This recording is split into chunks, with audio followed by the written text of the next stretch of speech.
의식이 있죠. 기독교는 기독교대로 또 불교는 불교대로 각 종교마다 종교 의식이 있어요. 그리고 이제 그 종교 의식을 때로는 의례라는 말로도 이제 사용을 하게 되는데, 의례라는 말은 이제 교재에서도 설명하고 있듯이 형식을 갖춘 하나의 예의라는 뜻을 이제 의례라 얘기를 합니다. 그러니까 예를 들면 우리가 이제 형식을 갖췄다는 것은, 그래도 우리가 이제 삼배를 할 때도 그죠. 그냥 내 마음대로 하는 것이 아니라 우리가 합장을 하고 반배를 하고 그죠. 하나의 어떤 형식이 있죠, 그죠. 그래서 이런 것들을 이제 의례라고 얘기를 하는 거고, 이제 의식은 좀 더 이제 넓은 의미에서 쓰여지는 용어인데, 의례를 갖추어서 베푸는 하나의 어떤 행사를 이제 보통 우리가 의식이라고 얘기합니다. 그래서 사실은 이제 의례라는 용어보다는 일반화되고 보편화된 용어는 의식이라는 말이 더 많이 쓰이는 거죠, 그죠? 그래서 이제 아까도 얘기했듯이 이제 종교 의식이라고 이제 얘기를 하는데, 예를 들면 뭐 불공의식, 천도제 뭐 등등 여러 가지 이제 이 불교 내에서도 이런 의식들이 있습니다. 먼저 이제 이 봉불의례라는 것을 한번 보게 되면, 이것을 옆에다가 점안식이라고 써놓으세요. 점안식. 우리가 이제 부처님을 모시는 이제 하나의 어떤 불상을 만드는 과정부터 이렇게 해서 그죠? 이제 부처님을 법당에 모시는, 우리가 하나의 어떤 신앙의 대상으로 모시는 의식이 바로 이 점안식이라고 하는 의식입니다. 그래서 이 점안식은 사실 이제 여러분들이 참여하는 기회가 그렇게 많지는 않죠. 그래서 이제 새로 불상을 조성해서 저희 독립선언 같은 경우는 지금 거의 이제 여러 번 지금 점안식을 했었는데, 그래서 뭐 삼존불을 모실 때도 하고 또 이제 원불 500불을 할 때도 하고 등등 이제 여러 의식들을 쭉 해왔습니다. 이런 것들은 이제 봉불의례라고 합니다. 그 다음에 이제 요탑의례라 해서, 우리는 보통 요탑의례는 탑돌이 그냥 쉽게 이해하시면 되는데, 이제 탑을 중심으로 해서, 특히 이제 부처님 당시 이후부터 부처님이 이제 열반에 드신 이후에 사리를 탑에 모시고 그 탑에 숭배하는 이런 의식들이 이제 발전되게 되는데, 그런 이후에 이제 동남아시아 불교권 같은 경우는 이제 탑신앙들이 굉장히 성행하게 되고, 우리나라로 보면 이제 이런 탑과 관련된 그런 가람들이 우리가 볼 수가 있죠, 그죠? 그래서 보통 이제 법당 앞에 이제 보통 뭐 1탑 내지 쌍탑 형태의 탑들이 있기도 하고, 또 이제 부처님의 사리를 모신 우리가 보궁 같은 데는 따로 이제 이 탑을 세워서 이렇게 하나의 어떤 종교 의식을 하는 이런 경우들이 있는데, 근데 우리가 보통 탑돌이를 할 때 여기서 이제 중요한 것은 뭐냐면 오른쪽을, 그죠? 오른쪽으로 이렇게 세 번을 도는, 그래서 이것을 우효삼작이다 이런 이제 좀 말을 씁니다. 그래서 이런 이제 요탑의 이런 형식 형태들이 있고, 또 그 다음에 이제 우리가 법회의례라고 하는 내용에서 보면 이제 일반적인 이제 정기법회 같은 경우, 그러니까 지금 우리 독립선언에서 하는 이제 오제일 법회가 이제 일반 정기법회가 되겠습니다, 그죠? 보면 이제 우리가 뭐 성당도 그렇고 교회도 그렇고, 교회는 보면 수요 예배, 금요 예배, 일요 예배 이런 것들 이제 그러니까 일반 정기 예배 그 일정이 있죠, 그죠? 그래서 우리는 보통 이제 음력으로 하는 이 제일법회인데, 제가 오전에도 말씀드렸듯이 이제 반드시 좀 변화는 필요합니다. 변화는 필요한데, 그래서 이제 서울 같은 경우는 이제 토요법회, 일요법회 이런 식으로 이제 주 5일제로 이제 우리가 이제 모든 시스템이 바뀌면서, 그러다 보니까 이제 이 음력으로 하다 보니까 사찰은 뭐예요? 남자들이 신앙생활을 하기가 굉장히 어려워요. 그래서 제가 예전에도 이제 저희 그 통도사, 저희 암자 같은 경우는 한 달에 한 번 법회를 하는데, 첫째 일요일 날에, 첫째 일요일. 그 첫째 일요일을 하는데, 우리 반야암 같은 경우는 남자분들이 70%, 여성들짜리 30% 거꾸로 됐어요. 그게 이제, 근데 처음에 와갖고는 법당에 안 들어갑니다. 법당에 들어가기까지 얼마 걸려요? 1년이 걸려요. 처음에는 같이 왔는데, 와갖고는 이제 법당 주위만 빙빙 돌다가 한 1년쯤 되고 나면 이제 법당에 들어갑니다. 근데 그때부터는 이제 이 거사들이 보살님들보다 더 신심 있게 해요. 그래서 저희 그 일요법회 같은 경우는 남자 거사들이 좀 많은 것이 특징이에요. 그래서 이러한 이제 법회들도 이제 조금 많은 변화가 좀 필요합니다. 그래서 이제 우리가 좀 의식들을 좀 가지고 있어야 되고, 그 다음에 이제 기도 헌공 법회 같은 경우는 여러분들 이제 정초기도, 뭐 입춘, 그 다음에 동지, 그죠? 이런 이제 기도들 같은 경우는 기도 헌공 법회라는 이제 법회가 있고, 이제 영가천도 법회 같은 경우는 이제 우리가 7월 달에 이제 하게 되는 우란문제 백중 같은 경우가 여기 해당되겠죠, 그죠? 그 다음에 허원법회. 사실은 이 결혼식도, 사실은 요즘에는 이제 보면 성당이나 교회에서 이렇게 많이 하게 되는데, 제가 좀 이 변화가 필요한 중에 하나가 이 결혼식입니다. 그러니까 실제 이제 불교식 그 형태의 결혼 의식이 있는데 굉장히 좋습니다. 근데 이제 사찰에서 결혼식 하면 일단 공간들이 안 만들어졌죠. 뭐 패백을 한다든지 뭐 이렇게 전반적인 거죠. 그래서 이제 서울 같은 경우에 보면 이제 봉온사라고 하는 절에는 보면 예식장을 별도로 운영을 해요. 그래서 거기 같은 경우는 이제 그 요즘 말로 그냥 결혼 이제 불자들 간의 결혼을 이렇게 서로 연결해주는 그런 이제 사업도 같이 하면서 이제 결혼식장도 그러니까 일반 결혼식장과 똑같습니다. 네, 그런 경우들이 이제 사찰 내에 결혼식을 할 수 있도록 이제 가꾸는 경우들이 많아요. 그래서 이제 왜 이 그 사찰에서의 결혼을 이렇게 이제 했냐면 예전에 여러분들 기억나시면 그때는 한 70년대, 80년대 때 이제 조용필 그때는 뭐 유명했죠. 조용필 가수가 재혼을 절에서 했어요. 재혼을. 저도 그때 기억이 나는데 절에서 이제 재혼을 하는 바람에 이제 사찰에서 다 재혼을 하는 걸로 인식이 돼요. 그 정도로. 그러니까 절에서 무슨 결혼식 한다면 좀 생뚱맞는 이런 어떤 그런 느낌들이. 그래서 우리가 이제 이 불교식 그 결혼식이 굉장히 이제 예를 들면 하는 방법이나 이런 것들이 다 나와 있어요. 굉장히 좋은데 우리는 아직 이제 공간이라든지 이런 것들이 그죠. 근데 보통 이제 성당 같은 경우는 성당 자체가 이제 다른 거 필요 없잖아요. 그냥 꽃만 플라워만 이렇게 장식해 놓으면 바로 그 자리가 그냥 결혼식장이 되어버리고 교회도 그렇고 좀 그런 경향이 있는데 불교가 조금은 이제 이런 부분에서는 좀 부족하죠, 그죠? 그 다음에 여러분들 수행의례 같은 경우는 우리가 이제 일반적으로 뭐 참선 수행이라든지 연불 또 경전 읽는 또 그다음에 경을 쓰는 사경 또 절이라든지 이런 여러 가지 이제 수행의례들이 있게 되고 그다음에 이제 일반 예절들이 있습니다. 다 이것을 우리는 이제 보지 못하지만 몇 가지만 한번 보도록 할게요. 먼저 이제 이 불교 의식은 봉행되는 목적에 따라서 따라합니다. 예불의식, 헌공의식, 법회의식, 이런 이제 의식들로 이제 구분이 되는데 저희 이제 여러분들에게 나눠드렸던 이 신행집 다 갖고 계시죠? 이 신행집을 여러분들이 잘 활용을 하셔야 돼요. 그래서 오늘 이제 이 수업을 통해서 자, 여러분들 한번 보시게 되면 자, 제일 그 목차 다음에 나오는 것이 법회의식이에요.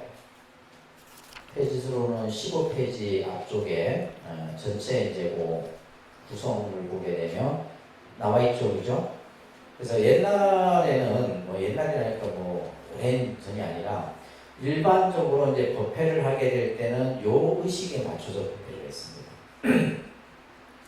이번에 이제 초파일 때 우리 이제 봉축 법요식 같은 경우 우리 이제 또 반장님 사회도 보시고 있지만은 요 의식에 맞춰 갖고 이제 법회들이 진행이 돼요. 그래서 뭐 이제 천불가도 부르고 뭐 이런 식으로 그죠? 이게 법회 의식이에요. 그 다음 페이지 넘겨보시면 35쪽 앞쪽에 보면 우리가 이제 지금 보고자 하는 예불의식이 되어 있습니다. 그렇죠? 따라합니다. 예불의식. 예불이라는 말은 부처님께 예배하는 의식이에요. 다시 말해서 부처님 전에 예배라는 말은 절을 한다 이 말이에요. 예배는 예를 갖춰서 절을 하는 것을 예배라고 해요. 근데 이제 우리가 예배라고 하는 것은 무릎을 꿇고 이마가 땅에 닿았을 때가 이제 예배의 행위인데, 사실은 이제 교회에서 예배라는 말을 보편적으로 쓰지만 우리는 그냥 뭐 절한다 이렇게 그러잖아요. 근데 아니에요. 우리가 이제 그 용어가 우리에게 맞는 용어입니다. 예배라는 용어가. 그러면 이제 기독교에서 하는 그런 형태는 뭐냐면 기도예요.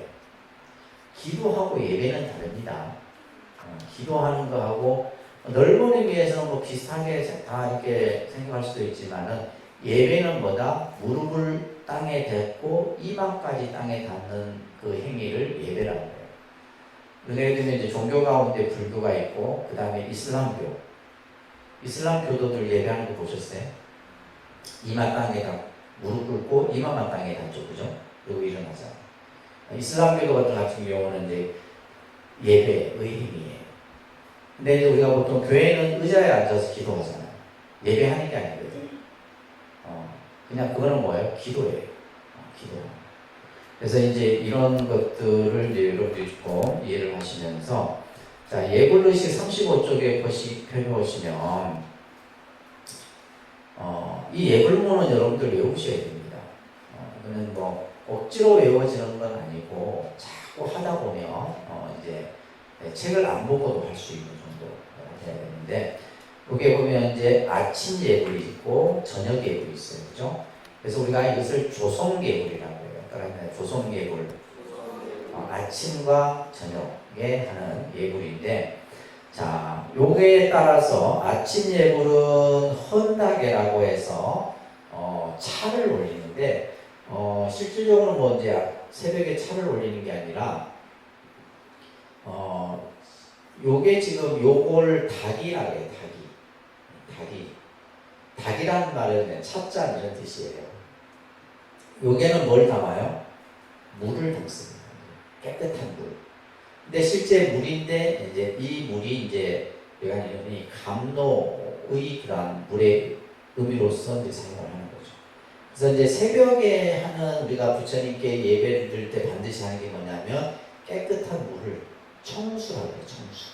이 청수를 올려서 부처님께 예배를 드려요. 저녁에는 뭘 하고? 향을 피워서 예배를 드려요. 요 행위가 달라요. 아시겠죠?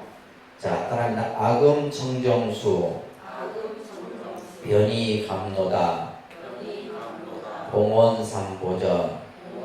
요 책에는 낙서하지 마시고요. 진행집에는 내가 이제 깨끗한 물로 청정수로서, 이 청정수가 감노의 차로 바뀌어집니다. 감노의 차로 변해져서 삼보님 전에 봉헌 받들어 올립니다. 이렇게 이제 하면서 이제 예불을 7번 예배를 드려요. 7번 예배를 드려서, 우리가 이제 그 밑에 보시면 36쪽에 보면 지신기명례에서 총 몇 번 절을 하냐면 7번을 하기 때문에 이것을 칠정례라고 해요. 무슨 정례? 칠정례라고 해요. 그래서 저녁에 부른 개향, 정향, 해향, 5분 향, 그죠? 이 향을 피워 올려서 이제 부처님 전에 예배를 드리는 그런 의식을 하게 됩니다. 그래서 39쪽에 보시면 한글 칠정례가 되어 있죠, 그죠? 되어 있죠? 그래서 여러분들이 이제 법당에 와서 부처님께 예배를 드릴 때는 한글로 왔어요. 한문으로 무슨 뜻인지도 모르잖아요. 한글로 이거 그대로 절하면서 내가 읽으면서 절하고 이렇게 하시면 돼요. 그 다음에 42쪽에 보시면 행선축원이라는 축원이 있는데, 이 축원은 새벽에 나와요. 이 축원은. 그래서 이것은 이제 주로 주지스님이 축원을 합니다. 그래서 제가 이 행선축원을 하기 위해서 새벽 예배를 꼭 참석해야 되는데, 요즘에는 몸이 아파서 감을 좀 빠지기로 합니다. 그래서 이 행선축어는 이제 주지 스님이 이제 주로 하게 되고, 끝나고 나면 뭐예요? 마지막에 반야신경. 여기 예불의식이에요. 그래서 새벽에, 그 다음에 저녁에. 저녁에는 그러니까 우리가 칠정례하고 반야신경만 하죠. 그죠? 그래서 이제 그런 형태가 예불의식이라고 하는 거, 여러분들 꼭 기억하시면서, 자, 교재 한번 보시게 되면, 예불은 불자의 수행 일가다. 그래서 조속으로 불법성 삼보전에 예경 드리는 의식이 바로 무슨 의식이다? 예불 의식이다. 자, 우리가 그러면 예불을 드리는 마음가짐이 중요한 거죠. 그냥 단순히 그냥 의례적으로 하는 것이 아니라, 첫째, 우리가 부처님 전에 내가 예배를 드리는 마음은 어떤 마음이냐? 일체 중생을 부처님처럼 받든다. 이런 마음으로 예배를. 단순히 지금 내 앞에 형상의 모습으로 앉아 계신 부처님이 아니라 내 가족, 내 이웃, 모든 이들을 뭐요? 부처님처럼 받든다라는 그런 마음으로 예불을 드릴 때 그 예불은 참 예불이 되는 거예요. 두 번째는 뭐다? 이타심을 발휘하는 거예요. 다른 사람을 이롭게 하기 위해서 내가 예불을 드리는 마음가짐 속에 이 마음이 담겨 있어야 되는 거예요. 그러니까 모든 중생들을 부처님 대하듯 공경하고 항상 남을 존중해주는 마음을 가져야 한다. 그래서 우리가 부처님께 예배드리는 마음은 일체 중생을 부처님처럼, 그죠? 모든 이들을 부처님처럼 받든다라는 그런 마음으로 예배를 드려야 된다. 그래야지 그 예불이 뭐다? 참 예불이 된다라는 겁니다. 자, 그 다음에 이제 우리가 절에서 또 하는 것이 뭐냐면 혼공의식이에요. 혼공의식. 자, 혼공의식을 다른 말로는 불공의식이라고도 합니다. 여러분들 신행지 53쪽을 펴보세요. 53쪽 앞에 보면 이제 불공의식이라고 하는 의식이 되어 있죠. 이렇게 순서대로 다 되어 있는 거예요. 아셨죠? 순서대로 되어 있으니까 항상 그러니까 이 신행진만 있으면 여러분들이 혼자서 기도를 하든 또 법회 참석해서 하든 다 활용할 수 있도록 제가 심혈을 기울여서 만듭니다. 제가 이거 만들 때 뭐요? 성경책보다는 잘 만들자 이게 되죠. 그래서 표지도 고급 수준 만들어서 다른 상사에서 이게 못 만듭니다. 자, 혼공의식인데 혼공의식은 부처님 전에 공양을 올리는 의식이라 해서 이것을 불공의식이라 합니다. 그러니까 불공의식. 네, 불공의식입니다. 불공의식인데, 자, 먼저 우리가 이제 불공이라는 말은 말 그대로 뭐요? 부처님께 공양을 올리는 것을 불공이라 한다. 참 이 불공이라는 말이 정겨운 말입니다. 옛날 분들은 전부 절에 뭐하러 가냐면 불공 드리러 간다. 불공. 우리는 보통 뭐 절에 그냥 뭐 기도하러 간다. 뭐 이런 요즘에는 그런 말들을 많이 쓰는데 옛날 그 절에 다녔던 여러분들 어머니 세대들은 뭐냐면 불공 드리러 간다. 이런 말. 그래서 부처님께 공양을 올리는 거죠. 요즘에 우리가 이제 생활이 모든 것들이 편리해져서 이제 사람이 뭐요? 그 환경에 길들여지게 되어 있습니다. 그죠? 옛날에는 우리가 절에 가려고 하면 옛날 그 분들은 뭐요? 3일 전부터 목욕 재개하고 비린 음식 안 먹고 화가 나도 꾹꾹 참고 그죠? 왜냐면 그 내가 불공 드리러 가는데 이제 부정 탄다고 생각합니다. 그만큼 뭘 드린 거예요? 정성을 드린 거예요. 정성. 네, 정성을 드리면서 그리고 이제 또 갈 때도 그냥 가나 그죠? 머리에 쌀 한 대씩 이고 거기에다가 초향에다가 막 큰거 지금 뭐 요즘같이 뭐 저리까지 차가 들어가요? 아니에요. 내려서 1시간씩 걸어 올라가. 항상 그렇게. 그러면서 그게 가서 그렇게 정성을 들이고 했던 그런 시대도 있었어요. 그런 시대도 있었는데 자, 그래서 이제 이 불공의식을 한번 보게 되면, 그래서 70년대, 80년대 때는 독불공이라는 게 있어요. 독불공. 요즘에는 독불공이 없습니다. 저도 이제 독불공을 예전에 참 많이 했었는데, 독불공이 뭐냐 하면, 이제 한 분 한 분 올 때마다 불공을 주는 거예요. 그때는 그런 시대가 있었어요. 그래갖고 예를 들면 뭐 오전 8시 오면 8시에 하고, 또 뭐 10시 오면 10시에 하고. 그러니까 스님은 뭐요? 힘들어 죽죠. 그러다 이게 어느 날부터인가 모든 불공을 사시로 통일이 됩니다. 그 다음에 독불공이 없어져요. 독불공이 없어지고, 그래서 사찰에서 모든 불공은 언제 한다? 4시에, 10시에 딱 거기 시작합니다. 너무나 잘 됩니다. 그래서 우리가 보통 이제 4시 불공 이렇게 얘기를 하는데, 자, 그러면 우리가 이제 언제 불공을 드리냐라고 했을 때, 여러분들 교재 82쪽에 보시게 되면, 그렇죠. 우리가 보통 뭔가 내가 하고자 하는 일이 있을 때, 그 일이 아무 장애 없이 잘 되기를 바라는 마음에서 이제 불공을 드리려고 하죠, 그렇죠? 또 우리가 살다 보면 어려운 일에 부딪혔을 때, 이럴 때 이제 불공을 드립니다. 그래서 요즘에는 이제 이런 어떤 불공의 형태들이 굉장히 다양하죠. 예를 들면 뭐 이제 학업 성취, 사업 성취, 그 다음에 또 뭐 병고 개차, 뭐 요즘에 이제 시험 이런 등등. 이제 제일 불공이 많은 것이 시험, 요즘 자녀들 시험이라든지 그죠? 이런 것들. 그래서 뭔가 내가 이루고자 하는 것을 성취하고자 했을 때 우리는 보통 불공을 드리려고 하죠. 그리고 이제 두 번째, 내가 이루고자 하는 일이 이루어졌을 때 이것을 우리는 뭐라 하냐면 감사불공이라고 합니다. 무슨 불공? 그러니까 우리 절에 다니는 분들은 답답할 때만 꼭 찾거든요. 본인이 안 답답하면 절대 안 찾아요. 근데 사실은 우리가 이제 기독교도 보면 감사 기도가 있어요. 감사 기도가 있고 감사 헌금이 있고 있다는 거예요. 그래서 뭔가 내가 이루고자 하는 일이 잘 이루어졌을 때 부처님께 그죠? 감사 기도를. 제가 이제 이런 교육을 하면서 하다 보니까 그런 분들이 많아요. 예를 들면 내가 우리 자녀가 시험에 합격했다. 그러면 그 시험 합격하고 나서 뭐요? 부처님께 감사 기도를 올리고 이런 분들이 많습니다.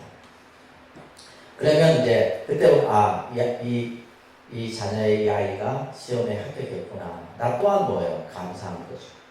내가 예를 들면 스님이 축원을 하면서도 감사한 마음이 같이 드는 거죠.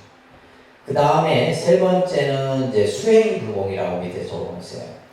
그래서 우리가 이제 불공도 뭔가 내가 이루고자 하는 일을 이루기 위해서 하는 불공, 또 뭐예요? 내가 이루고자 하는 일이 이루어졌을 때 하는 감사불공이 있고, 그 다음에 그냥 일상의 수행을 통해서 내가 예를 들면 불보살님 전에 공양을 올리고자 하는 그러한 수행불공이 있다. 자, 우리가 이제 불공을 드릴 때 가장 중요한 것이 뭐다? 뭐예요?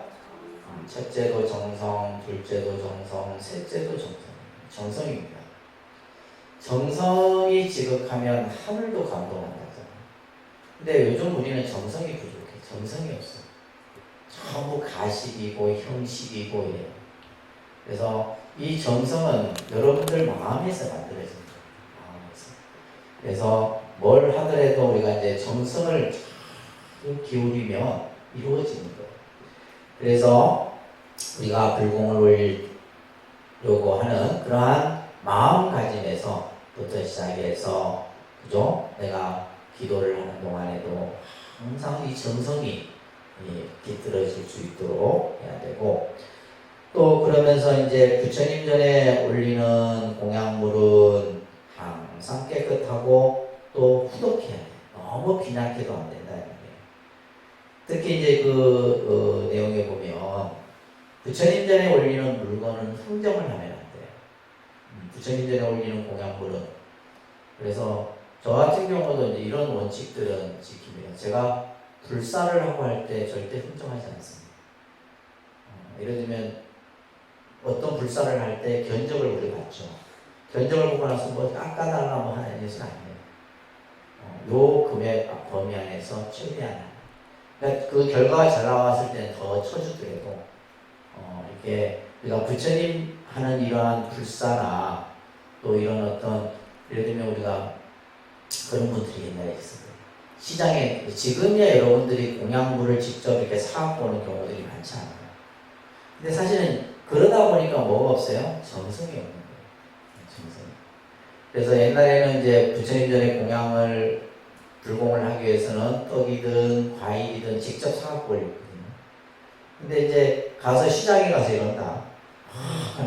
내일 이거 부처님 전에 올릴 거니까 깎아주세요. 이러면 이제 끝나버린 거예요. 오히려 가장 좋은 거, 가장 그 과일 중에서도 잘 익고 품질이 좋은 걸로. 근데 거기서 깎아달라 이러면 뭐요? 불공 그 공덕은 없어지는 거예요. 그래서 절대 흥정을 하면 안 돼요. 아시겠죠? 알겠습니까? 그래서 항상 그래서 또 공양을 올리는 데도 보면 최상의 공양을 올려요. 그래서 우리 독림선언 같은 경우는 초향, 과일 이런 것들은 제가 이제 최상의 공양을 올리도록 늘 이렇게 하시는 분들한테 얘기합니다. 남들이 보면 독림선언이 부자라서 그런 아니에요. 부처님께 올리는 것은 최상의 것. 우리가 예를 들면 초 때부터 시작해서 이 불단에 올려지는 것들이 있죠, 그죠? 이런 것들은 최상의 것을 부처님 전에 올려야 돼요. 그리고 공양을 올릴 때는 우리가 정성을 기울여서 정중하고 법답게 공양을 올리는 이런 것들이 이루어져야 됩니다. 자, 그러면 이제 우리가 이러한 공양을 올리는 불공의식을 보면 이 순서대로 되어 있어요. 53쪽에 보면 이제 천수경. 그래서 우리나라의 대부분의 모든 사찰들은 불공을 할 때 제일 먼저 독송하는 것이 뭐냐면 천수경이에요. 반드시 천수경을 독송하고 나서 자, 여러분들 쭉 여기는 지금 한글 한문이 같이 변형이 되어 있습니다. 그래서 여러분들이 혼자서 만약에 천수경을 절에 와서 할 때는 한글로 하세요. 아셨죠? 저희가 이제 한글로 할 때도 있고 한문으로 할 때도 있고 하는데 가능한 한글이 좋습니다. 여러분들한테는. 자, 그 다음에 87쪽에 넘겨보세요. 신행기 87쪽에 넘겨보시면 삼보통충이라고 하는 내용 밑에 무슨 불공이 되어 있어요? 그러니까 상단불공. 우리가 이제 법당은 단이 3개로 이루어져 있죠. 그러니까 상단, 중단, 하단. 그래서 모든 사찰은 대웅전이 상중하 3단으로 이루어져 있어요. 그래서 상단은 부처님과 보살이 모셔진 단을 상단이라고 해요. 그럼 우리가 상단 불경한다는 것은 뭐예요? 부처님과 보살님 전에 올리는 불공의식이다. 이렇게 아셔야 되겠죠, 그죠? 그 다음에 중단 불공. 이제 중단은 우리가 이제 불공이라는 말을 안 쓰고 중단 태공이라는 말을 많이 써요. 공양을 물린다 이런 뜻인데 이 신중님들이 모셔진 단을 우리는 중단이라고 해요. 근데 이분들은 새로 올리는 공양물보다 부처님 전에 올렸던 공양을 받는 걸 더 좋아해요. 부처님 전에 올렸던. 그래서 중단은 뭐다? 태공이라는 말을 써요. 공양을 올렸던 것을 신중단 쪽으로 물린다 해서 중단 태공이라는 말을 써요. 그런데 중단의 공양물을 영단으로 못 옮깁니다. 상단의 것은 영단으로 물려도 되는데 하단에 이분들이 드신 공양은 영단들이 손을 못 대요. 손을 못 댄대. 이거 겁이 나서도 손을 못 대요. 그래서 중단에 올렸던 공양물들은 하단으로 옮기지 않아요. 그래서 이제 이 상단, 중단 이런 데 표현이 있는데 자, 그래서 여러분들 보시게 되면 105페이지 신행지 105페이지 보시게 되면 이제 우리가 신중청이 있는데 이게 이제 중단에서 하는 공양 의식입니다. 신중청 있죠, 그죠? 자, 보시면 이제 삼단불공 87쪽에 보시게 되면 고래진원부터 해서 천수경을 독송하고 나서 거부를 합니다. 거부를 할 때 이제 절이라는 표시가 되어 있어서 여러분들이 목탁에 맞춰서 절을 하죠. 그리고 보소청진원 이제 하고, 이 유치라는 내용이 뭐냐면, 유치가 뒤에 이제 90페이지 보게 되면 한글로 풀어져 있는데, 불공을 하는 이유를 설명하는 거예요. 부처님께. 오늘 어디에 사는 누구가 어떠한, 그죠? 원을 일으켜서 오늘 부처님 전에 공양을 올리고 이 불공을 하니 부처님께서 이 공양을 받아 주십시오 하는 그런 내용이에요. 이거는 누가 하느냐? 주지스님이 하는 거예요. 유치. 유치백이 중요한 거거든요. 그래서 유치를 하고 나서 그 다음에 이제 91쪽에 보면 청사를 해요. 청사를 할 때 뭘 해요? 목탁을 잡은 스님이 같이 이제 정근을 하게 되는데, 이때 이제 뭐가 올라와요? 공양이 올라오는 거죠. 이 순서가 있어요. 공양이 올라오고 나서, 공양이 올라오고 나면 이제, 오늘도 보면 종 쳤죠, 종. 그걸 마지종이라고 해요, 마지종. 그러니까 부처님 전에 공양을 올립니다 하고 하는 이제 종을 치는 거예요. 그렇게 해서 이제 쭉 넘겨가시면 94쪽에 보면 이제 다 공양이 올려지고 나면은 정법계 진언이 돼서 공양계 개송을 합니다. 그리고 95쪽에 보면 요령을 잡은 스님은 이제 이 사다라는 이 내용이 중요해요. 이거는 이제 주로 법주 스님이 이제 많이 하죠. 그와 동시에 이제 같이 하는 것이 97쪽에 뭐예요? 예참을 하게 됩니다. 그러니까 우리가 새벽하고 저녁에는 예불인데 이 사시에는 뭐냐면 앞 구절이 바뀌어져요. 지신기명례가 아니고 뭐요? 지신정례 공양 이렇게 해서 요 예참이 들어가게 되고, 오늘 같은 경우는 저희가 159쪽에 보면 대참례라고 해서 이제 요거는 소외참이라고도 하고 159쪽은 대참이라 해서 이제 큰 제일법회나 이럴 때는 대참을 해요. 잘 따라오고 있습니까? 그래서 예참을 여러분들하고 같이 하고, 99쪽에 보공양진은, 보해양진은, 원성치진은, 보골진은 4대 진언이라는데 요것도 여러분들이 자꾸 하다 보면 외우시게 됩니다. 외우시게 되고, 그리고 나서 이제 100페이지 보면 탐백이라 해서, 탐백은 뭐냐? 부처님을 찬탄하는 내용이에요. 그리고 나서 101페이지 보면 뭐예요? 축원을 하게 됩니다. 여기 이제 불공의식이에요. 아셨죠? 알겠습니까? 그렇게 해서 이제 이 불공이 이렇게 순서대로 진행이 된다라는 거. 자, 다시 이제 여러분들 교재로 넘어오시면 법회의식은 이제 앞에서 우리가 봤기 때문에 넘어가고, 그 다음에 이제 여러분들 84페이지 보시게 되면 이제 천도의식이 있어요. 천도의식.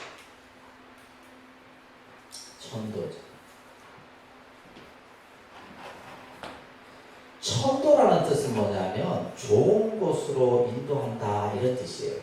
좋은 세계로 인도한다 이런 의미인데, 자, 여기에서 이제 우리가 꼭 알아두셔야 될 것이 뭐냐면, 불교에서는 제사를 지낸다 이런 말 안 씁니다. 제사라는 용어는 유교식 용어예요.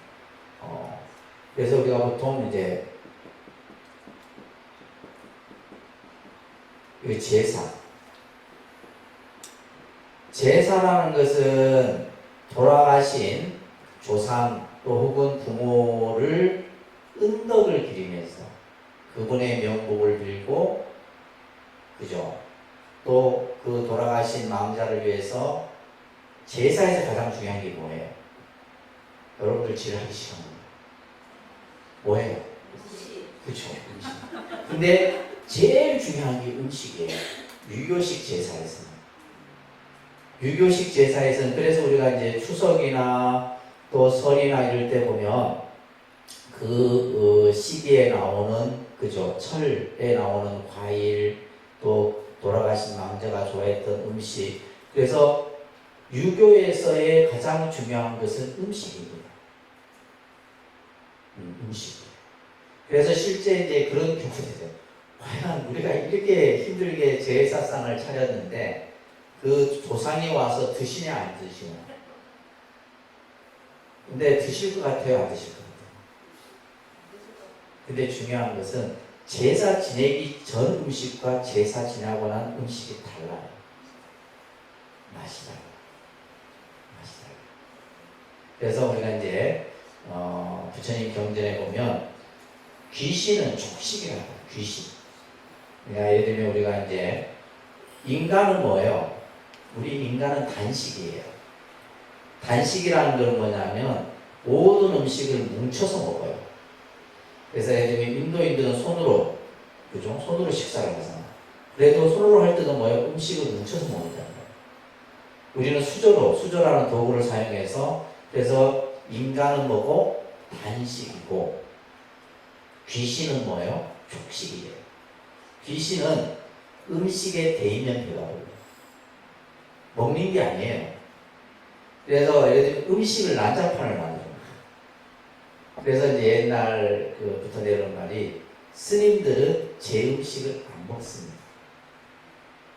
제 음식. 그래서 우리가 보통 이제 제사 지내거나 그 밥은 누가 먹어요? 그죠? 그 제를 지내는 장손이 먹는 거예요. 아들이 먹든지, 그죠? 제밥 있잖아요, 제밥. 제 음식에 맛이 없어요. 맛이 없습니다. 그래서 유교식에서의 제사의 가장 중요한 것은 뭐다? 음식입니다. 그래서 음식을 정성스럽게 차립니다. 그래서 옛날 시어머니들 이런 분들이 막 음식에 여러분들도 뭐 제사날 되면 이 음식 때문에 스트레스 받잖아요. 근데 불교에서는 이 한자를 씁니다. 제라는 말을 써요. 제사하고 제는 달라요. 아시겠죠? 제는 뭐냐면 이 제자는 닦을 제자예요. 닦는다라는 의미를 가지고 있어요. 그래서 불교에서의 모든 천도제, 사식구제 할 때 모든, 그래서 제를 지낸다, 제를 모신다 이런 말을 쓰지 제사를 지낸다, 제사를 한다, 제사 지낸다는 표현을 안 쓴다. 그래서 이 닦을 제자의 의미는 망자를 위해서 산자가 부처님께 공양을 올려서 망자의, 그죠? 좋은 곳으로 갈 수 있도록 그 공덕을 닦아주는 의미가 있고, 또 망자는 망자 스스로가 자신의 업을 닦는다는 그런 의미가 있어요. 그래서 우리가 이제 시식이라는 말을 쓰는데, 그러니까 제를 지낼 때 스님이 이제 시식이라는 말을 쓰는데, 이 식은 단순한 음식이 아니에요. 법식을 얘기합니다. 법. 다시 말해서 스님들이 하는. 그래서 우리가 예를 들면 제에서 가장 중요한 것은 음식이 아니에요. 뭐예요? 스님들의 연불이에요. 그러니까 우리가 이제 이 불교에서의 제에서 가장 중요한 것은 뭐다? 연불이에요. 유교식 제사에서는 뭐가 중요하고? 음식이 중요하고, 불교에서는 뭐다? 이 제를 함에 있어서 스님들이, 이 연불의 내용은 뭡니까? 부처님의 말씀이잖아요. 그래서 영가에게 이 가르침을 설해 주어서 영가가 좋은 곳으로 갈 수 있도록 닦아주는 그런 의미가 담겨 있습니다. 그래서 이제 이 천도제 의식에도 보면 관음시식, 상용시식, 화엄시식, 구병시식 이런 여러 가지 시식들이 있어요. 특히 이제 구병시식 같은 경우 여러분들 안 보셨을 텐데, 이거는 뭐냐면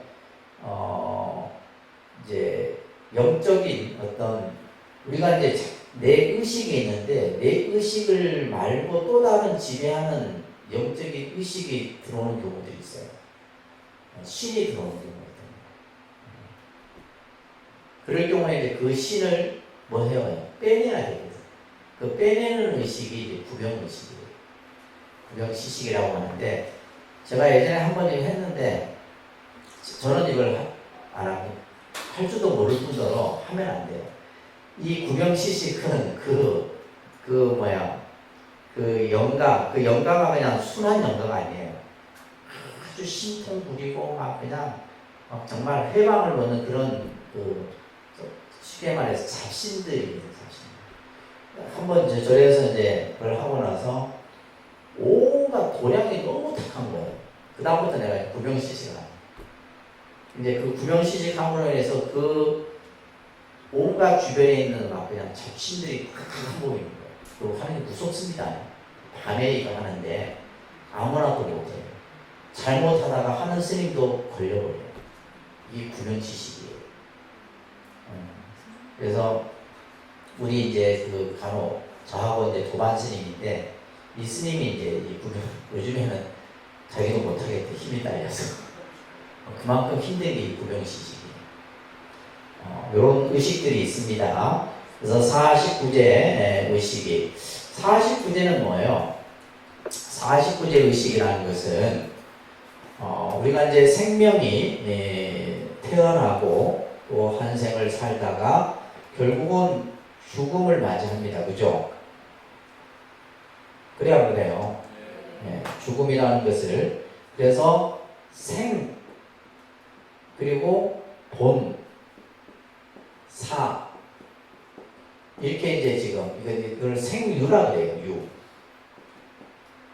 태어나는 순간 이 본은 이제 우리가 예를 들면 생존하는 그죠? 그 시간을 본유라 그래요. 그리고 죽는 그 순간을 사유라 그럽니다. 사유.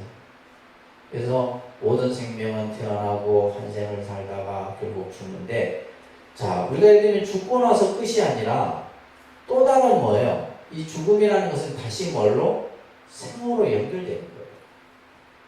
생으로 연결되는데 이것이 바로 연결되는 게 아니에요. 반드시 중류라고 하는 요 기간이 있게 돼요. 중류. 이 중류의 기간이 며칠이냐면 49일입니다. 며칠? 49일. 그렇기 때문에 이 49일은 망자에게 있어서 그래서 이제 49일의 의미와 덧붙여서 이제 뭐 여러 가지 영화도 만들어지고 이제 많은 뭐 그죠? 이 저승과 관련된 이야기들이 많이 만들어지고 또 이것이 이제 보편화됐던 것들이 이제 대통령들이 이제 돌아가시고 나면 49제. 예를 들면 이제 이 49일이라고 하는 의미는 실제 이제 불교의 윤회설을 바탕으로 해서 만들어진 건데 지금은 교회에서도 49일 추모 예배, 49일 추모 미사 이런 식으로 49제를 그냥 그들도 그냥 도용해서 씁니다. 쓰지 못하게 할 수도 없는 거잖아요. 그렇게 써요. 그만큼 이제 우리 지금 현대 이 사회에서 이 49일이라고 하는 이 시간이 죽은 망자에게는 굉장히 중요한 시간인 거죠. 이것이 이제 굉장히 이제 근데 이 49일이라고 하는 것이 뭐냐면 우리는 보면 육식갑자입니다. 그죠? 여러분들 무슨 생 다 있죠? 육식갑자를 기준으로 해서 갑자, 을축, 병인, 종묘 하고 있는데 그러면 이 육식갑자가 저승에 가면 10대 왕이 있어요. 10대 왕. 이 각각의 왕들이 6생을 관장을 합니다. 그러니까 여러분들 담당하는 이미 왕은 정해져 있어요. 아시겠어요? 그러면 사람이 딱 죽고 나면 태어나는 순간부터 여러분들의 일거수일투족을 기록을 합니다. 지금도 오늘도 기록했어요. 오늘 오전에 가는길 참석하고 밥 먹고 수업 듣고 다 기록을 합니다. 그걸 뭐라 하냐면 명부라고 해요. 명부. 이제 큰일 났어. 뭐 그냥 다 숨길 수 있을 것 같죠. 천만의 말씀 다 해. 그래갖고 이제 자기 사람이 딱 죽고 나면 자기 명부를 가지고 요 대왕 자기에게 해당되는 대왕에게 가서 심사를 받습니다. 그게 일주일마다 받거든요. 일주일마다. 그게 가서 막 우기고 세우고 이러잖아. 나 모르겠다. 그때 뭘 돼요? 업경대라고 하는 거울을 딱 보여줘요. 여러분들이 했던 것들이 전부 그대로 나와. 이게 알고 나면 무시무시한 거예요. 그러니까 하나도 여러분들이 뭐 속이고 할 수가 없는 거예요. 그래갖고 49일이 되는 날, 이날이 바로 뭐야? 딱 결정이 되는 거예요. 너는 축생의 몸을 받든 지옥으로 가든 뭐 아기가 되든 좀 착하게 살았으니까 다음 생에 인간의 몸을 받든 결정되는 게 49일. 그래서 49일이 중요한 거예요. 그러고 나는 승소 못하겠다. 나는 승복 못하겠다. 그래서 가는 것이 뭐냐면 100일이에요. 요즘에 100일째를 많이 안 하는데 100일째까지 가요. 그리고 이게 7번째 왕이잖아요. 이게 8번째 왕이에요. 그리고 돌아가시고 나서 1주기, 2주기까지, 그래서 1주기, 2주기까지만 죄를 지내도 돼요. 그 이후에는 안 지내요. 그러니까 49제가 7번째 왕, 8번째, 9번째, 10번째 딱 끝나는 거예요. 아무도 안 믿는 거 아니에요? 내가 없는서 얘기하는 거 아니에요. 다 경전에 나오는 거예요. 그래서 지상경.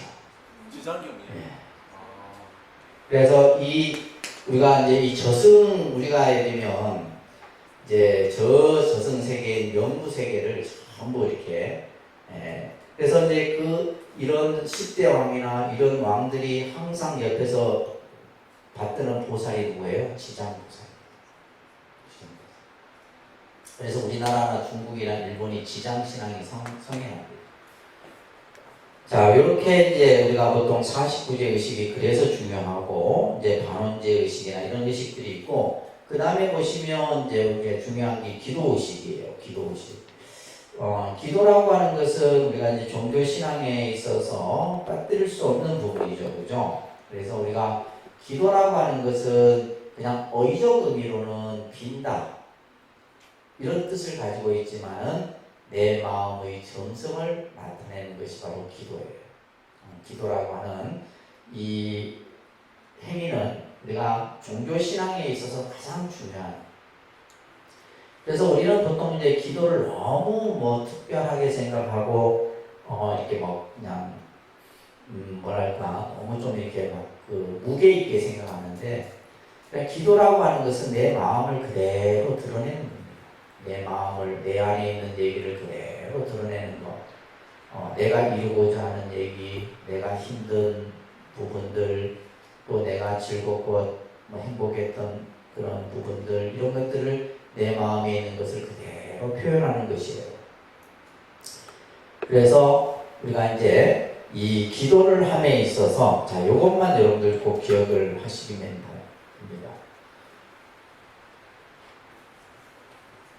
이 기도의 어떤 형식이나 이런 것은 모든 종교가 같아요. 불교가 됐든 기독교가 됐든 같습니다. 다를 수가 없죠. 똑같습니다. 첫 번째는 우리가 먼저 귀의하는 마음이 있어야 돼요. 귀의하는 마음. 다시 말해서 뭐요? 불보살에 대한 지극한 믿음, 이게 있어야 돼요. 그리고 귀 다음에 뭐냐면 그 불보살에 대한 찬탄하는 마음이 있어요. 무슨 마음? 찬탄. 그 다음에 예경, 공양의 마음. 그 다음에 참회. 그 다음에 발언. 따라합니다. 귀의, 찬탄, 예경, 참회, 발언. 이것을 다 묶은 것이 기도예요. 아시겠죠? 우리가 기도를 한다라고 하는 것은 바로 내가 불보살님에 대한 믿음, 또한 찬탄, 그 다음에 예경, 공양, 참회, 발언. 이 모든 것들이 다 오러졌을 때 그것이 기도로서 완성됩니다. 그러니까 이것 중에 어느 것 하나라도 빠지면 안 돼요. 그 중에서도 가장 큰 비중을 차지하는 것이 찬탄이에요. 기도에서. 그래서 예를 들면 기독교에서는 뭐야? 할렐루야 할렐루야 하잖아요. 우리는 뭐야? 관세음보살 관세음보살. 이게 찬탄이에요. 아시겠죠? 그래서 모든 종교는 이러한 요소들이 다 어우러졌을 때 기도의 형태로서 나타나는데, 자, 우리 이제 불교 같은 경우 보면 이제 따라합니다. 호명연불기도. 호명연불기도라고 하는 것은 불보살의 명호를 부르면서 하는 기도의 형태인데, 여기에서는 따라합니다. 관음기도, 지장기도, 신장기도, 이런 기도 이제 호명. 그래서 예를 들면 관음기도는 뭐냐면 관세음보살을 그냥 일용으로 부르는 거예요. 지장보살을 일용으로 부르는 거예요. 다른 거 필요 없어요. 오로지 그 하나만. 그 다음에 화엄성중 하면서 화엄성중만 일용으로 호명연불. 그 다음에 독경기도. 독경기도는 경전을 독송하는 거죠. 그래서 예를 들면 내가 하루에 금강경을 한 편을 꼭 읽는다든지, 아니면 관음경을 읽는다든지, 지장경을 읽는다든지, 약사경을 읽는다든지, 내가 하고자 하는 그 기도에 따라서 경전을 한 편씩 꼭 읽는 거예요. 그 다음에 이제 주력기도가 있어요. 그러니까 주력기도. 이거는 이제 우리가 천수다란이를 독송한다든지, 오만이만명을 한다든지, 그죠? 진언 이런 것들을 이제 계속. 그래서 우리가 요즘 우리 절에 다니는 분들의 기도가 보면 백화점식 기도예요. 이거 했다, 저거 했다, 그거 하는 이유가 뭐냐면, 이 사람이 이거 하면 좋다면 이거 했다. 저 사람이 저거 좋다면 저거 하고. 그러면 안 돼. 하나를 해야 돼. 하나를 해갖고, 그걸 하게 되면 그냥 되는데, 우리는 이거 하다가 지금 저거 하다가 지금 하고, 백화점식으로 하다 보면 안 돼요. 자, 그러면 우리가 이제 기도의 자세를 잠깐 보시게 되면, 불자의 참된 기도의 자세는 불보살의 귀만 하면 저절로 구제된다는 단편적인 생각에서 벗어나야 된다. 다시 말해서 뭐요? 기도라는 것은 스스로의 수행이에요. 기도는 뭐다? 스스로의 수행이며 자각의 성취다. 그래서 기도라고 하는 것을 통해서 내가 변해야 돼요. 내가 변해야 되고, 내 스스로의 어떤 행동이나 생각이나 의지나 이런 것들이 기도를 함으로 인해서 점점 발전돼야 되는 거죠. 또 예를 들면 기도가 자신의 이기심과 탐욕적인 마음에서 비롯된 것이라면 이것 또한 잘못된 기도에 있어요. 이런 경우에 예를 들면 우리 아들만 잘 되기를 바라는, 우리 아들만 소홀되면 다른 아들은 다 떨어지라는 얘기예요. 근데 처음에는 사실 이제 기도를 하다 보면 우리 아들만 합니다.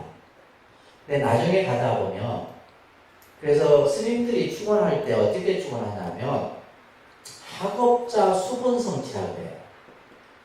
수분성취는 뭐냐면 내가 한 만큼, 닦은 만큼, 노력한 만큼 그 결과가 얻어지기를 바라는 거지, 무조건 합격이 아니에요. 무조건 합격 이런 개념이 아닙니다. 그래서 처음에는 내가 우리 아이가 좋은 데 가기를 바라는 마음에서 기도를 했지만 나중에는 뭐냐면 그 마음가짐도 없어져요.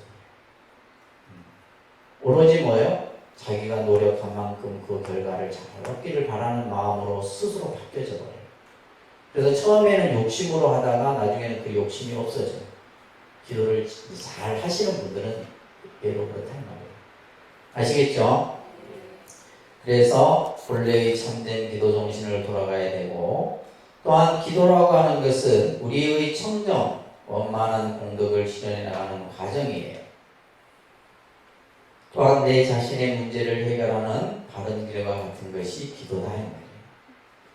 우리가 뭐 기도라고 하는 것이 꼭 무언가를 이루기 위해서 하는 것이 아니라 내 인생, 내 삶을 좀 더 그죠? 잘 가꾸어 가기 위한 것이 기도다. 그래서 여러분들에게 그래서 기도하라, 뭐 교회에서도 기도하라, 성당에서 기도하라. 기도를 하지 않으면 안 됩니다. 그래서 기도는 뭐다? 일회성에 그쳐서는 안 돼요. 한 번 하고 나서. 여러분들이 가장 그래도 열심히 기도할 때가 딱 수능 시험이에요. 요즘에는 수능 시험 제도도 이제 뭐냐면, 뭐요? 수시, 정시 나눠지는 바람에 그것도 제대로 안 돼. 그 다음에 또 뭐, 요즘 하도 입시 제도가, 옛날에는 뭐요? 오로지 시험 하나만 가지고 있잖아요. 학력고사 있을 때, 그죠? 그때 보면 엄마들 엄청납니다. 자, 강남 엄마들이 기도 잘할 것 같아요? 강북 엄마들이 기도 잘할 것 같아요? 강남이 알고 있습니다. 왜요? 강남이 가열된 지구이기 때문에. 단순히 가열? 실제 강남에는 그 봉은사라는 절이 있거든요. 입시철이 되면 수능일 앞두고 나면 새벽 기도에 오는 사람들이 수백 명이. 누구? 버스 그 기사들 다 대동해 가고 차들이 막 강남대로에 딱 서 있어요. 강북에는 아무도 없어. 그러면 차이가 뭐냐면 강남 8학군 예를 들면 그 아이들은 실력은 비슷해요. 뭐 차이예요? 운이에요. 그 운을, 그러니까 말 그대로 1, 2점 차이인 거야. 그걸 예를 들면 기도에 매달리는 거예요. 무슨 말인지 알았어요? 여기도 마찬가지예요. 예를 들면 여러분들 자녀들이 뭐 경남대, 창원대, 무슨 뭐 인제대 이런 데 가는 엄마들은 기도 잘 안 해. 여기를 다 기도하는 분들 보면 스카이 가는 엄마예요. 그 엄마들만 기도해요. 희한하죠? 그나마 그럴 때라도 제일 또 열심히 한다. 그래서 우리가 기도라고 하는 것이 단순히 예를 들면 우리가 학업성취 기도도 뭐죠? 시험에 꼭 합격하기 위해 하는 기도가 아니에요. 그 아이가 앞으로 학업을 하고 학교를 다니고 앞으로 어떤 과정을 밟아가는 과정에서 계속 끊임없이 뭐예요? 부모는 그 아이를 위해서 공을 들이고 정성을 들여줘야 하지만 그 아이가 나중에 어떤 사회인으로서의 역할을 하는데 탄탄하다. 단순히 뭐 시험 붙고 떨어지고의 차이는 아니에요. 교수님 아까 그 기도를 하나만 하라고 하는데 가는 기도, 시장 기도, 시중 기도 중에 어느 기도가 제일 좋아요? 그거는 이제 그 상황에 따라서 예를 들면 학업성취 기도 같은 경우는 가는 기도. 예를 들면 내가 업장 소멸을 좀 하기 위한 기도는 지상 기도.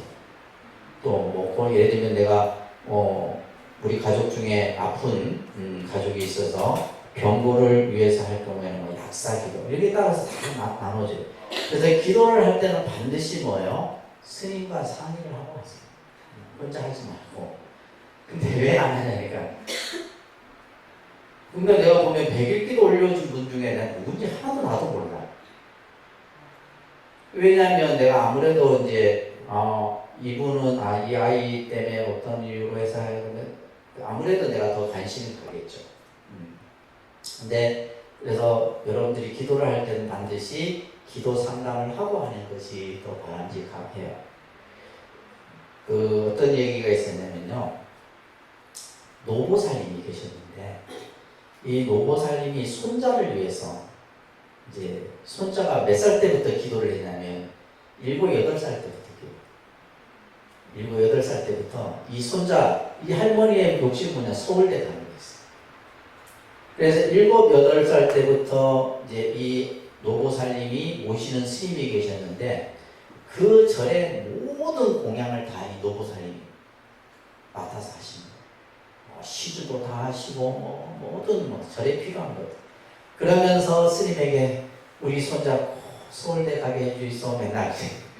그러니까 애가 7, 8살이니까 스님이 별 생각 들어도 그죠. 아이고 그럼요 주원 열심히 해드리죠 이렇게 말하겠지. 근데 아이는 점점 커. 그러니까 중학교. 근데 아이가 참 다행인 게 공부를 잘했어요. 그래서 전교 톱을 하고 뭐 학생회장을 하고 이러면서 이제 어느덧 고3이 된 거야. 이제 내일 모레 이제 학력고사가 있는 날인데 이제 스님은 얼마나 힘들겠어요. 그 오랜 시간 동안에 오로지 노보살님의 그 마음은 이 손자 서울대 가는 거였는데 그래서 100일 기도부터 막 스님이 죽을 듯 말 듯 막 열심히 기도해야 되는 거예요. 예.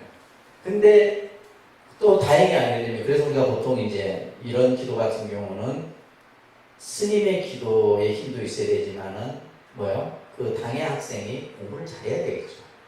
공부 못하는 학생 서울대 어떻게 가게 만들겠어. 그 다음에 이제 그 부모나 옆에 이제 그 보호자나 그죠? 이런 분들이 같이 기도를 해줘야 되는데 이 스님이 이제 100일 기도 이제 내일 이 학력고사 시험이에요. 근데 그때 마침 어떤 상황이 생겼냐면 이 아이가 이제 시험 전날까지 도서관에서 공부를 하고 이제 내일 시험을 위해서 이제 나오다가 예전에는 학원가 이런 데 보면 군고구마 가게 그 미학가에 군고구마를 파는 것들이 있었어요. 근데 그 군고구마를 그 싸는 봉지가 보면 주로 보면 시험지 같은 게 많았습니다. 기억나세요? 그런 게 많았어요. 그래서 이 학생이 이제 배가 고파서 이제 군고구마를 이렇게 사갖고 와서 방에 와서 이제 군고구마를 먹으면서 수학 문제지가 그 봉지에 있더라고요. 그걸 풀어놓고 푸는데 안 풀리더라네. 안 풀리더래요. 근데 그러다가 잠이 들었는데 꿈에서 그 시험 문제를 푼 거예요. 꿈속에서. 근데 학력고사 그날 수학 문제 그 문제가 그대로 나왔다는 거예요. 그래서 그 아이가 서울대 들어갔어요. 들어가고 나서 이제 보살님 막 스님께 막 그냥 스님 기도도 스님이 하는 말 두 번 다시는 이런 기도 못하겠다. 두 번 다시. 정말 그거는 이제 그죠 여러 가지가 다 갖춰졌기 때문에 그게 가능했던 거지. 그만큼 이제 이 힘든 기도가 이 학업성지 수능 기도. 왜냐하면 그 시험 결과가 그대로 나타나잖아요, 그죠?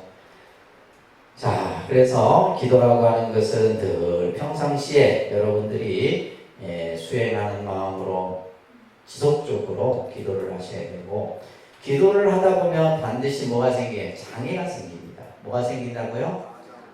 그것을 장애를 마장이라고 해요, 마장. 그래서 예를 들면 때로는 기도를 하다가 공포감을 느끼기도 합니다. 등골이 오싹하기도 하고, 또 예를 들면 몸이 아프기도 하고, 또 기도를 하다가 사고가 나기도 하고 그럽니다. 그런 것들이 전부 마장이에요. 근데 대부분은 거기에서 다 스톱을 해버려요. 그러면 안 돼. 그것을 마장인 줄 알고 계속 또 기도를 하다가 예를 들면 뭐 환상이 보인다거나 또 뭐 꿈을 꾼다거나 이런 일들이 비일비재합니다. 그런 것들은 전부 신경 쓸 필요가 없는 거예요. 그래서 오로지 내가 하는 그 기도가 회항될 때까지 끝까지 나가는 것이 중요하다. 따라합니다. 수행하는데 마장 얻기를 바라지 말라. 수행하는데 마가 없으면 서원이 굳건해지지 못하나니 그래서 부처님이 말씀하시기를 모든 마군으로서 수행을 도와주는 것을 삼으라 하셨다. 그렇죠. 우리가 세상사를 살아가는데도 덜 좋은 일만 있기는 어렵습니다. 때로는 힘들고 굳은 일이 생겼을 때 그것을 어떻게 이제 잘 이겨내고 극복하느냐가 중요하듯이 기도도 마찬가지예요. 어떤 사람은 스님 기도하는데 왜 이렇게 마장이 생겨요? 이런 경우들이 있는데 그것을 또한 이겨냄으로 인해서 우리가 더 한 단계 더 나아갈 수가 있는 겁니다. 그래서 우리가 오늘 여러 이제 불공의식이라든지 제의식이라든지 또 이런 기도 이런 내용들을 통해서 여러분들이 이제 이거는 이렇게 단순히 강의로만 이해될 수 있는 것이 아니고 여러분들이 이제 실제 신앙생활을 해 나가면서 하나하나 또 보고 듣고 느끼면서 알 수 있게 되는 내용이지 않나 싶습니다.